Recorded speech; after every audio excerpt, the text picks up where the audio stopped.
David again brought together out of Israel chosen men, 30,000 in all. He and all his men set out from Bala of Judah to bring up from there the ark of God, which is called by the name of the Lord Almighty, who is enthroned between the cherubim that are on the ark. They set the ark of God on a new cart and brought it from the house of Abinadab, which was on the hill. Uzzah and Ahio, sons of Abinadab, were guiding the new cart, with the ark of God on it, and Ahio was walking in front of it. David and the whole house of Israel were celebrating with all their might before the Lord, with songs and with harps, lyres, tambourines, sistrums and cymbals. When they came to the threshing floor of Nacon, Uzzah reached out and took hold of the ark of God, because the oxen stumbled.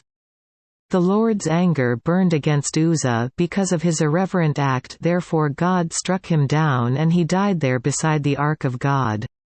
Then David was angry because the Lord's wrath had broken out against Uzzah, and to this day that place is called Perez Uzzah. David was afraid of the Lord that day and said, "How can the ark of the Lord ever come to me?" He was not willing to take the ark of the Lord to be with him in the city of David.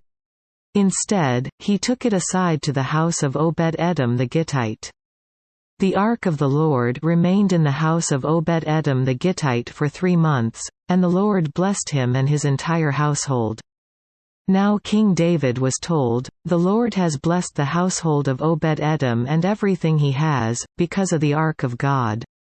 So David went down and brought up the ark of God from the house of Obed-Edom to the city of David with rejoicing. When those who were carrying the ark of the Lord had taken 6 steps, he sacrificed a bull and a fattened calf. David, wearing a linen ephod, danced before the Lord with all his might, while he and the entire house of Israel brought up the ark of the Lord with shouts and the sound of trumpets. As the ark of the Lord was entering the city of David, Michal daughter of Saul watched from a window. And when she saw King David leaping and dancing before the Lord, she despised him in her heart. They brought the ark of the Lord and set it in its place inside the tent that David had pitched for it.